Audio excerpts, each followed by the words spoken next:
أعوذ بالله من الشيطان الرجيم بسم الله الرحمن الرحيم الحمد لله رب العالمين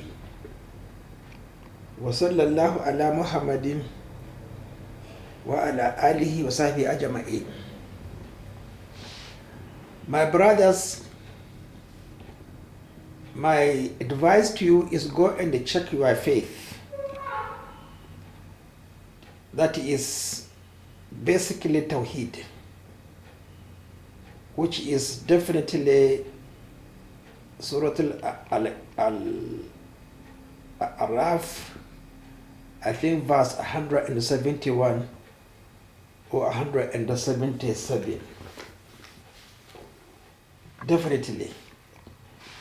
I have here, I don't know how I was able to locate it, the Ahmad Ibn Hanbal's treatise on prayer, translated by Samek Stroch. Now, my brothers, take it or reject it, you will die. And you will face Allah subhanahu wa ta'ala. And if you don't know that, the first question or the first examination will be on the obligatory prayers. And that Rasulullah sallallahu alayhi wa sallam says, the one who observes it according to his practice and the sunnah, within the limit of the mercy of Allah subhanahu wa ta'ala, will enter paradise. And the one who doesn't, he has nothing to do with you in the hereafter. Your case is with Allah subhanahu wa ta'ala. If he likes, he will admit you into paradise. Otherwise, he will punish you. But Rasulullah sallallahu alayhi wa sallam did not explain, but we know that there are three people. Those who accepted Islam just a day or two they died. Those who are imbecile, probably that is what you call who actually musab, and then those who are born with mental deficiency, they will be raised in the hereafter and then shown the path, the sunnah, and then practice it. If they practice it, they will enter paradise. If they refuse, as we are refusing today, they will enter hellfire. So, he said,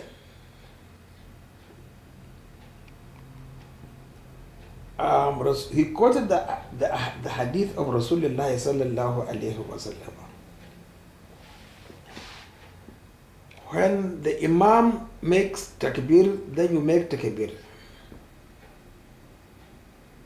This means wait until the Imam has completed the takbir and his voice is no longer heard. Then say Allahu Akbar. Now, he continues explaining that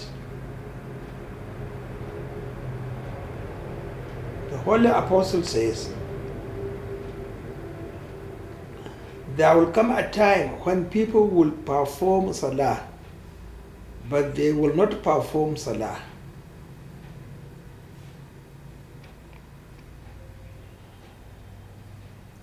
They will perform salah, but their salah will not be as the Prophet instructed and his companions practiced. Thus, it will not be accepted.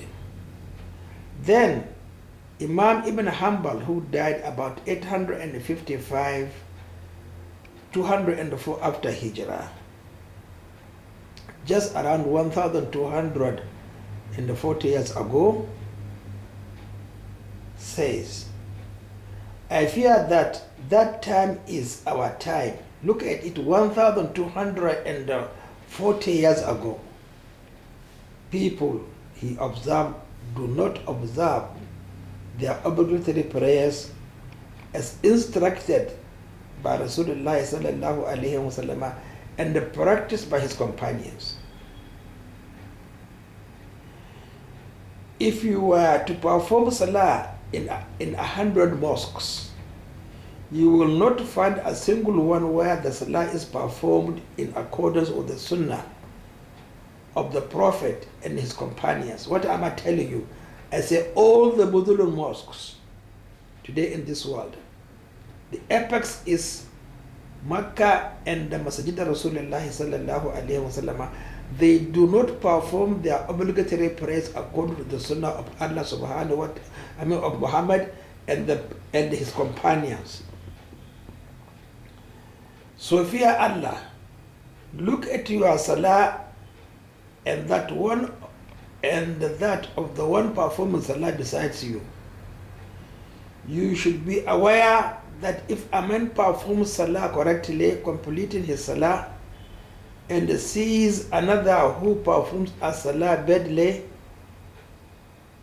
losing the reward of it, preceding the imam in it, and he remains silent and does not inform him of that, nor forbid him from doing it, nor advise him how to perform salah correctly, then is considered to be equally culpable and shares in his sin and his shame. This is what I've been explaining to you. I wrote it clearly in my book. That is to say, the one who performs salah well is a partner in the incorrect performance of the salah of him who performs salah badly, if he does not prevent him by advising him. Bilal ibn Sa'ad said, the sin which is hidden harms no one except the perpetrator.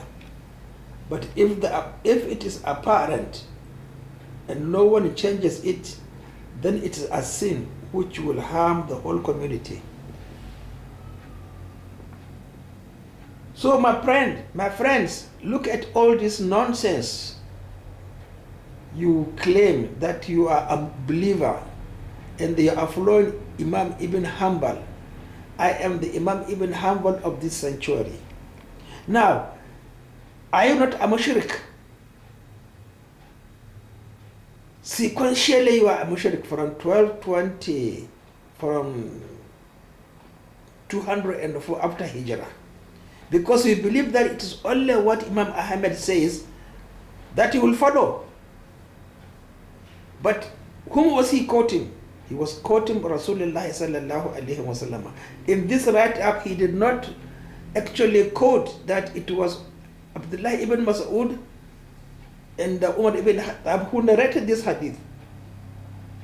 And all the Sahabas insisted that you are not allowed to pray not according to the Sunnah, and that you must correct the one praying wrongly. Otherwise, you are implicated. What have I been telling you, my brothers, for all these years is a black, professionally black. I can't make a mistake in surgery. I have done a lot of surgeries in my life before I retired. And I wanted to be a surgeon, but I was encouraged by the surgeons, consultants who examined me. I know enough. The only thing I need is to continue practicing, my brothers. This is a salat. Salat is part of surgery. Salat is part of everything a pilot practices until he retires. But even if he retires, he is useful to the community. But you Muslims, you hate the one who is interested, who directs you to enter paradise. You hate him. But you are hating Muhammad Rasulullah sallallahu alaihi wasallam. You are dishonoring him. You are abusing him. You are mocking him. And then you turn to the Christians that they are blasphemous, they are disbelievers. What of you? My brother, don't shirk your responsibility and then neglect your obligation, which is to change and show disapproval for the one who sins in public. Assalamu alaikum.